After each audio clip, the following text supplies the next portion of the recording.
Hello नमस्ते hello everyone welcome back to my channel. तो आज के लेक्चर पे हमने बात करनी है सॉमलेट हाउस रीअरेंजमेंट रिएक्शन पे। ओके, तो देखिए ये जो रीअरेंजमेंट रिएक्शन है बहुत ज्यादा सिंपल है। मैं आपको इसे सिंपलेस्ट वे में अभी 10 मिनट पे समझा दूंगी, बट आपने थोड़ी देर चीजों को ध्यान से सुनना है। ओके, तो स्टार्ट करते हैं लेक्चर को। देखिए जो सॉमलेट हाउस रिएक्शन है, जैसे मैंने आपको बोला, ये एक टाइप की रीअरेंजमेंट रिएक्शन है। ओके, तो रीअरेंजमेंट रिएक्शन आपको मालूम होगा और बाकी रिएक्शन के कंपेयर में आपके लिए ईजी पड़ जाती है। क्यों? क्योंकि इस पे जो आपको रिएक्टेंट से मिलके जो प्रोडक्ट बनता है, ये प्रोडक्ट कुछ नया प्रोडक्ट नहीं होता। ये जो प्रोडक्ट बनता है वो रिएक्टेंट मॉलिक्यूल के रीअरेंज फॉर्म से बनता है, यानी कि रिएक्टेंट मॉलिक्यूल से कुछ नया प्रोडक्ट बन गया, ऐसा कुछ नहीं होता। यहाँ पे आपका रिएक्टेंट मॉलिक्यूल ही कुछ नए ढंग से एक दूसरे के साथ अरेंज होंगे और आपको प्रोडक्ट दे देंगे। तो ऐसी रिएक्शन को आप बोलते हैं रीअरेंजमेंट रिएक्शन। और सॉमलेट हाउस रिएक्शन भी एक टाइप की रीअरेंजमेंट रिएक्शन है। तो ये क्या है, काफी इजी पड़ जाती है। ओके, अब देखिए पहले मैं आपको बताती हूँ कि इसमें आपने रिएक्टेंट क्या लेना है, किसकी प्रेजेंस में रिएक्शन करानी है और आपका प्रोडक्ट क्या बनेगा। ये सारी चीजें आप माइंड पे रखिए, देन हम लोग आगे रिएक्शन और मैकेनिज्म को फॉलो करेंगे और हमारे लिए वो बहुत ज्यादा इजी पड़ जाएगा। ओके, तो थोड़ी देर ध्यान से सुनिएगा। यहाँ पर को थोड़ा आपके लिए मैंने मटेरियल भी लिखा हुआ है कि जो सॉमलेट हाउस रिएक्शन है किसके नाम से पड़ी है। जो साइंटिस्ट होंगे, जो केमिस्ट होंगे, जिन्होंने ये रिएक्शन डिस्कवर की होगी, तो एक साइंटिस्ट थे आपके एम सॉमलेट, इनसे ये सॉमलेट टर्म आया यहाँ पे का। दूसरे थे आपके चार्ल्स आर हाउस, जो चार्ल्स आर हाउस से ये टर्म आया हाउस का, और इन दोनों के कॉम्बिनेशन से बनी सॉमलेट हाउस रिएक्शन। और ये रिएक्शन एक टाइप की रीअरेंजमेंट रिएक्शन है, तो हमने इसे बोला सॉमलेट हाउस रीअरेंजमेंट रिएक्शन। ओके, अगली चीज क्या बोल रहा है, इस रिएक्शन में रिएक्टेंट मॉलिक्यूल क्या है, रिएजेंट क्या है और प्रोडक्ट क्या है। तो यहाँ लिखा है इन दिस रिएक्शन, जो आपके बेंजाइल क्वाटरनरी अमोनियम सॉल्ट, यहाँ पर मैंने शॉर्ट में एक टेबल पे भी लिखा हुआ है कि आपके जो रिएक्टेंट मॉलिक्यूल होगा वो होगा आपका बेंजाइल क्वाटरनरी अमोनियम सॉल्ट। अब बेंजाइल क्वाटरनरी अमोनियम सॉल्ट क्या होता है वो भी मैं आपको यहीं पे बताऊंगी। ये होता है, देखो बेंजाइल मतलब कुछ नहीं होता, बेंजाइल मतलब ये बेंजीन की बात कर रहा है, इतना समझ लीजिए। ओके, अब है क्वाटरनरी अमोनियम सॉल्ट। तो देखो अमोनियम क्या होता है, अमोनियम मतलब कोई भी अमोनिया, अमोनियम अगर कहीं भी आपको दिख रहा है तो वो नाइट्रोजन की बात कर रहा है। ओके, और नाइट्रोजन में ये बोल रहा है क्वाटरनरी, क्वाटरनरी अमोनिया मतलब कि क्या होगा, इसके पास 4 मिथाइल ग्रुप प्रेजेंट है, तभी ये हो गया क्वार्टर। क्वार्टर मतलब क्या होता है, 4। ओके, तो यहाँ पर को आपने 4 मिथाइल ग्रुप अरेंज करना है, तो ये बन जाएगा आपका क्वाटरनरी। तो मेरे को बेंजाइल में, इस बेंजीन रिंग में 4 मिथाइल ग्रुप अरेंज करना है नाइट्रोजन के साथ। तो पहले पे मैं यहाँ लिख दूंगी CH2, यहाँ पर आएगा नाइट्रोजन, यहाँ पर आएगा CH3, यहाँ पे आएगा CH3 और यहाँ पे भी आएगा CH3। इतनी चीज बन गई। अब ये बोल रहा है आगे को सॉल्ट। तो सॉल्ट क्या होता है, सॉल्ट को आपने यहाँ पर X नेगेटिव से रिप्रेजेंट करना है। अभी आगे जाके जब मैं रिएक्शन कराऊंगी तब बताऊंगी कि X के प्लेस पर आप क्या क्या चीजें रख सकते हैं, क्योंकि ये हैलोजन नहीं है। ओके, हैलोजन नहीं है, X तो आप हैलोजन से रिप्रेजेंट करते हैं, बट ये हैलोजन नहीं है, ये सॉल्ट है, इसे हम नेगेटिव से दिखा रहे हैं। तो ये आपका क्या होता है, रिएक्टेंट मॉलिक्यूल होता है। ठीक है, जो कि क्या आपका बेंजाइल क्वाटरनरी अमोनियम सॉल्ट, आप इसे याद कर लीजिए, समझ में आया। अगली चीज क्या बोल रहा है, इसके रिएजेंट क्या होता है, यानी कि किसकी प्रेजेंस में आपकी रिएक्शन प्रोसीड होती है। तो एक रिएजेंट तो होता है आपका सोडियम अमाइड। अब सोडियम अमाइड क्या होता है, सोडियम मतलब हो गया Na, अमाइड मतलब होता है NH2। ओके, तो ये हो गया सोडियम अमाइड। अब देखिए सोडियम अमाइड क्या होता है, ये बहुत ही अच्छा बेस होता है। ओके, ये बहुत ही बढ़िया बेस होता है, तो अपने बेस की प्रेजेंस में ये रिएक्शन को प्रोसीड कराना है। इतनी चीज क्लियर है। अब देखिए यहाँ पर को आप सोडियम के बदले कोई दूसरे अल्कलाई मेटल भी ले सकते हो। तो यहाँ लिखा है कि ये जो टर्शियरी क्वाटरनरी अमोनियम सॉल्ट था, ये तो आपका रिएक्टेंट हो गया। सिमिलरली जो आपके वाइल द सोडियम अमाइड और the other alkali metal amide को आप एज अ रिएजेंट लेंगे। तो अभी मैंने सोडियम दिया है, इसके बदले आप कोई भी अल्कलाई मेटल जिसे हम बोलते हैं एस ब्लॉक एलिमेंट, जैसे सपोज मैं लिथियम ले लूं, पोटेशियम ले लूं, तो लिथियम अमाइड, पोटेशियम अमाइड, ये भी क्या है, बहुत अच्छे बेस है। तो आप यहाँ पर को इनमें से कोई भी बेस ले सकते हैं। इसके साथ साथ आप एक लिक्विड भी लेते हैं, वो होता है लिक्विड यानी कि सॉल्वेंट होता है, वो होता है लिक्विड अमोनिया, यानी कि लिक्विड अमोनिया और बेस की प्रेजेंस में ये रिएक्शन प्रोसीड करानी है। इतनी चीज समझ में आई। अगला है आपका प्रोडक्ट क्या बनेगा। प्रोडक्ट क्या बनाना है आपने, प्रोडक्ट बनाना है आपने ortho substituted benzyl tertiary amine. अभी मैंने आपको क्या बोला, ये एक रीअरेंजमेंट रिएक्शन है, इसमें जो रिएक्टेंट है वही आपका प्रोडक्ट बनेगा, बट आपका कुछ रीअरेंज फॉर्म में बनेगा। कैसे, देखो ortho substituted benzyl tertiary amine मतलब कि यहाँ पर को क्या है, ऑर्थो सब्स्टिट्यूटेड मतलब कि आपकी जो बेंजीन रिंग है ना, बेंजाइल तो है, बेंजीन रिंग है, इसके ऑर्थो, ये तो आपका ऑर्थो हो गया, ये meta o f sorry meta हो गया, ये हो गया पैरा।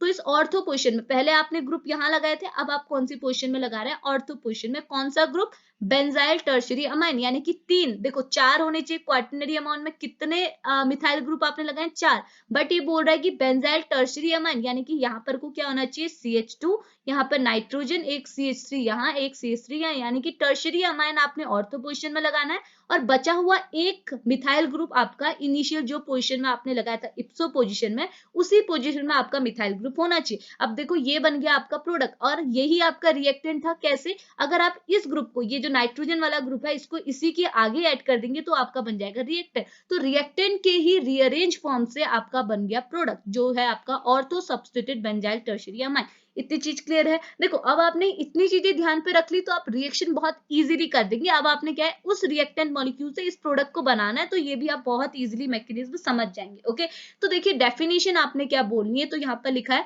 डेफिनेशन लिखा है एन एरोमेटिक 1,2 सिग्माट्रोपिक रीअरेंजमेंट। ठीक है, ये जो रीअरेंजमेंट है वो आपका है 1,2 सिग्माट्रोपिक। सिग्माट्रोपिक मतलब कि एक सिग्मा बॉन्ड टूट के दूसरी जगह शिफ्ट हो रहा है, और अगर आपकी सेकंड पोजीशन से सिग्मा बॉन्ड टूट के थर्ड पोजीशन में शिफ्ट हो रहा है तो आप उसे बोलते हैं 2,3 सिग्माट्रोपिक रीअरेंजमेंट। ये आप पेरिसाइक्लिक के अंदर पढ़ेंगे। ओके, तो ये आप देखो, ये आपके लिए एक एडिशनल पॉइंट हो जाएगा, ये आपके लिए एक अच्छा इंप्रेशन डालेगा टीचर में, अगर आप चीजों को अच्छे से एक्सप्लेन करेंगे। अगर आप सिंपल रीअरेंजमेंट बोलेंगे तो वो अलग चीज होती है, अगर आप टीचर को बोला है कि ये 2,3 सिग्माट्रोपिक रीअरेंजमेंट है तो उसका इंप्रेशन कुछ अलग पड़ता है। ओके, तो मैं आपको बहुत बेसिक चीजें भी आपको समझा रही हूँ। तो यहाँ पर डेफिनेशन में लिखा है, ये क्या है, एन एरोमेटिक कंपाउंड में हो रही है 2,3 सिग्माट्रोपिक रीअरेंजमेंट, यानी कि एक सिग्मा बॉन्ड आपका जो सेकंड पोजीशन में था वो थर्ड पोजीशन में शिफ्ट हो रहा है। ओके, कौन सा बॉन्ड? सिग्मा बॉन्ड, तो बोला सिग्माट्रोपिक रीअरेंजमेंट। ओके, तो तभी तो रीअरेंजमेंट हो किसका? Of benzyl quaternary ammonium salt. आपने अपना रिएक्टेंट बताना है कि इस बेंजाइल क्वाटरनरी अमोनियम सॉल्ट पे आपने क्या कराना है?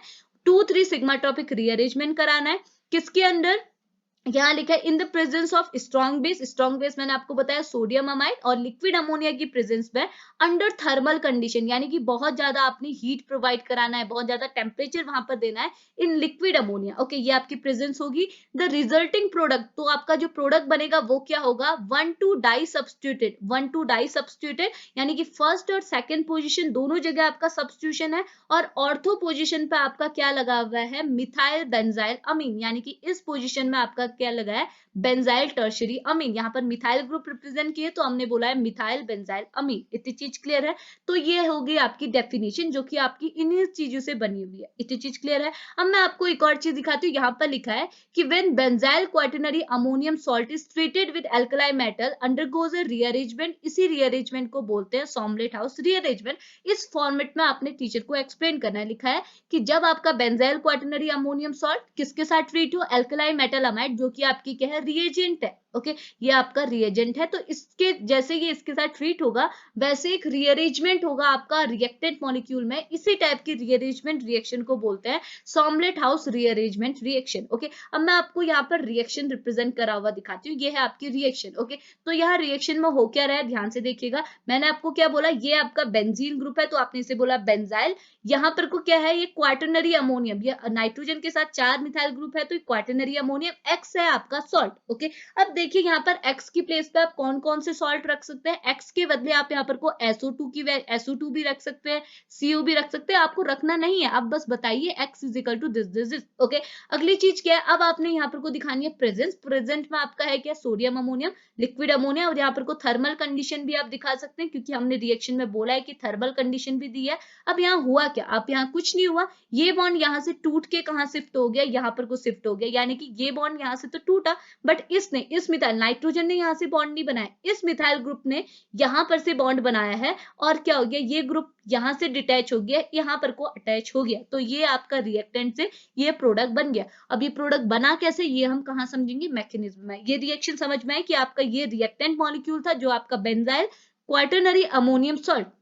ये चीज आपको मुंह पे याद होनी चाहिए, क्योंकि मैंने आपको ऊपर सेपरेटली दिखाया है। ठीक है, अगर आप किसकी प्रेजेंस में देंगे? Sodium amide, liquid ammonium, thermal condition देंगे तो आपका प्रोडक्ट ये बन जाएगा। समझ में आया? अब देखो, अब आगे तो देखो, अब आगे हम लोग मैकेनिज्म पे। तो मैकेनिज्म में क्या होगा, मैं आपको एक एक स्टेप करके अच्छे से क्लियर कराऊंगी। सबसे पहली चीज बोल रहा है इन अ फर्स्ट स्टेप, सबसे पहले स्टेप पे क्या होगा आपका? होगा removal of proton. In the first step of the solvent house rearrangement, removal of A proton, एक प्रोटॉन यानी कि H पॉजिटिव आयन का रिमूवल होगा।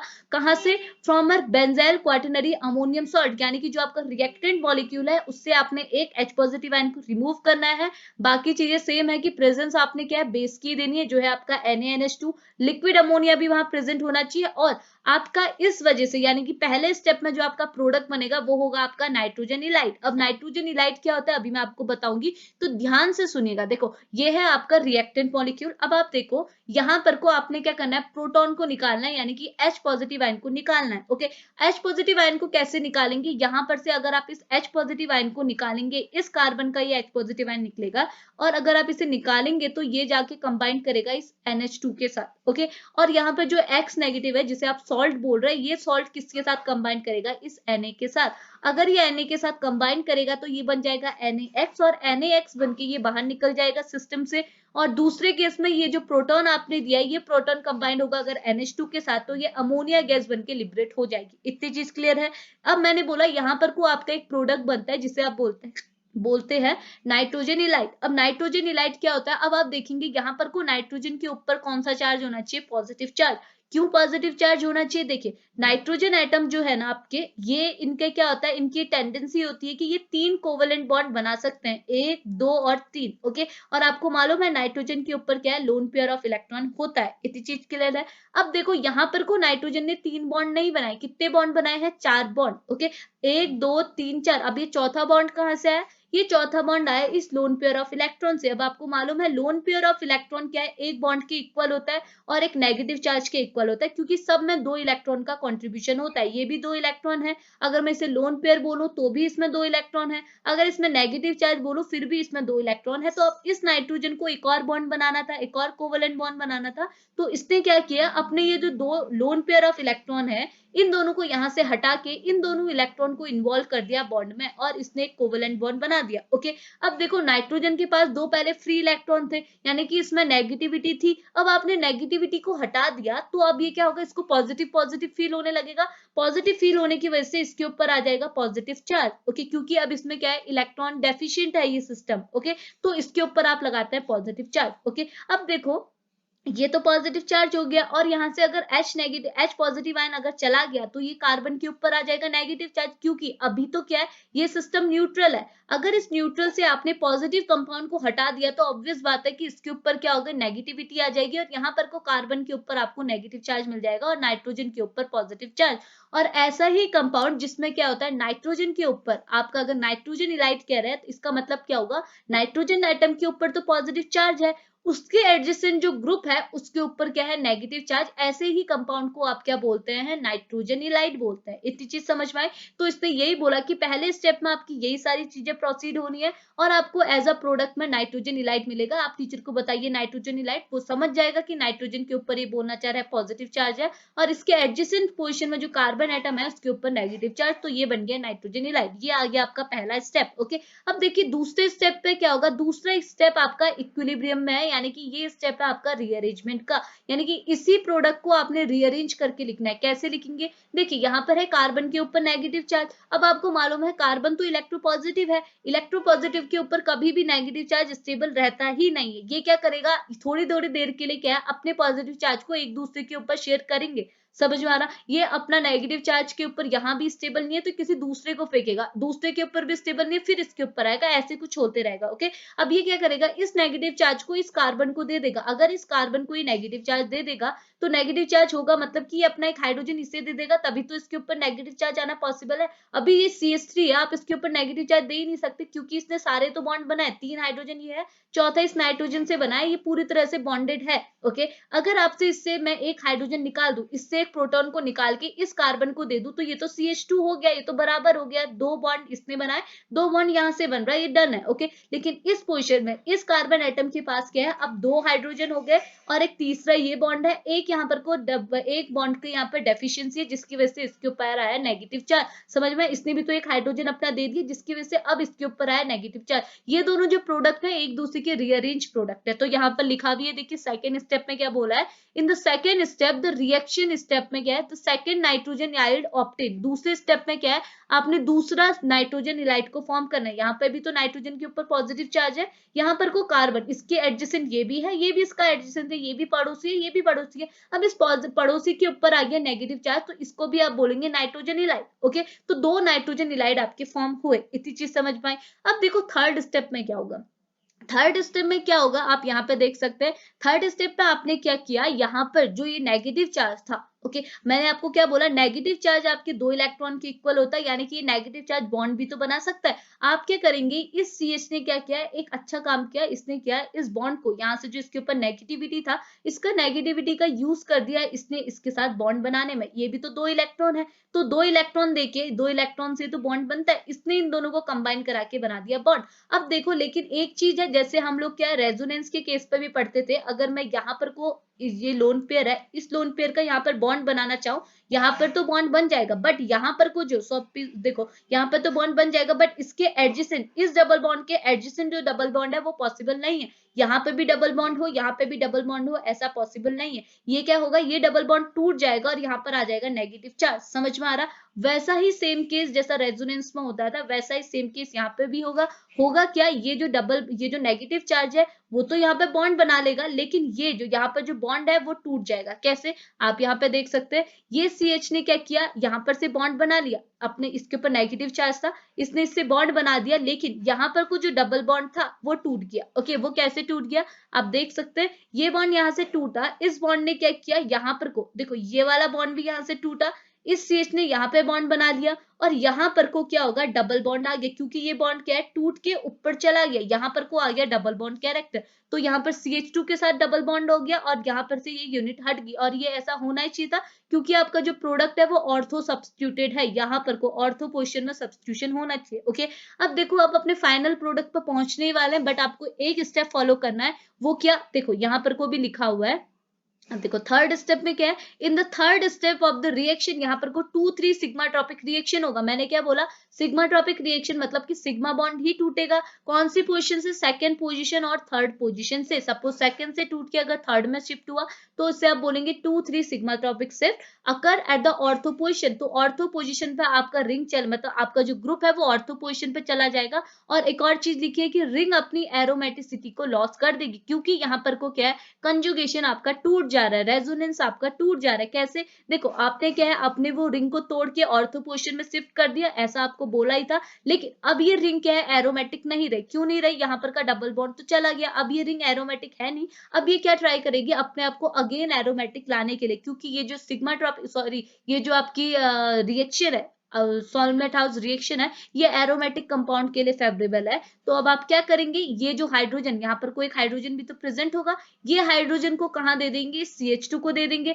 अगर इस CH2 को हाइड्रोजन मिल जाएगा तो ये क्या बन जाएगा, CH3 मिल जाएगा, और ये जो डबल बॉन्ड है अगेन इस पोजीशन में चला जाएगा, और ये डबल बॉन्ड अगर इस पोजीशन में चला जाएगा, तो मैंने ये एरो अंदर गलत कर रखे हैं, आप इसे कैसे अरेंज करेंगे, डबल बॉन्ड लग जाएगा इस पोजीशन में, एक डबल बॉन्ड इस पोजीशन में, एक डबल बॉन्ड इस पोजीशन में, यहाँ पर को भी आपका CH3 मिल गया, और यहाँ पर को आपका क्या टर्शियरी अमाइन ग्रुप ऐड हो गया, और इसी को आप बोलेंगे ऑर्थो सब्स्टिट्यूशन, क्योंकि ऑर्थो पोजीशन में सब्स्टिट्यूटेड है बेंजाइल टर्शियरी अमाइन। ओके, तो आप यहाँ पे देख सकते हैं, ये चीज मैंने मैकेनिज्म में भी लिखी है कि थर्ड स्टेप पे तो यही हुआ, आपके क्या है 2-3 सिग्मा ट्रॉपिक रिएक्शन हुई, यानी कि सेकंड से बॉन्ड टूटा सिग्मा बॉन्ड, और थर्ड में ऐड हुआ, यानी कि ऑर्थो पोजीशन में आपने ग्रुप को ऐड करना है, लेकिन ग्रुप ऐड करने की वजह से आपका जो सिस्टम है वो एरोमेटिसिटी को खो देगा।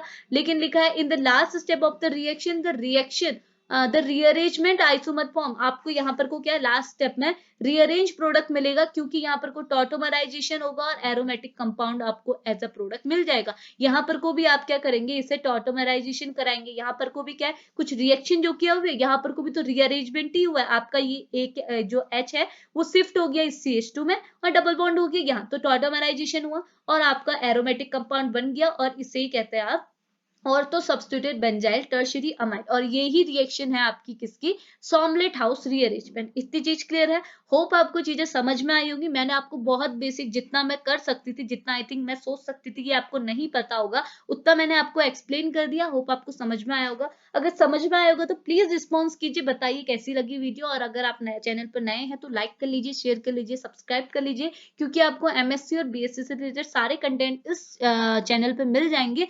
साथ ही साथ मैं आपको पीडीएफ नोट्स हर वीडियो की प्रोवाइड कराती हूँ। इस वीडियो की भी सारी जो पीडीएफ नोट है ये मैं आपको डिस्क्रिप्शन बॉक्स और कमेंट सेक्शन पे शेयर कर दूंगी, आप वहां से जाके ले लीजिएगा। और इस चीज का भी ध्यान रखना, ये जो एक्स है आपका एक्स नेगेटिव, वो क्या हो सकता है, SO2 और CO, कार्बन मोनोऑक्साइड। ओके, तो आप कुछ भी लिख सकते हैं, या आप जस्ट नीचे बताइए, ज्यादा कुछ आपने करने की जरूरत नहीं है। ओके, प्रेजेंस रखनी नहीं है। ओके, आपका वैसे भी एक्स तो बाहर निकल ही जाता है रिएक्शन जब आप कराते हैं फर्स्ट स्टेप में। तो ये थी आपकी सॉमलेट हाउस रिएक्शन। होप पसंद आई हो। तो अभी वीडियो को यहीं पे फिनिश करते हैं, मिलते हैं नेक्स्ट वीडियो पे, तब तक के लिए बाय बाय।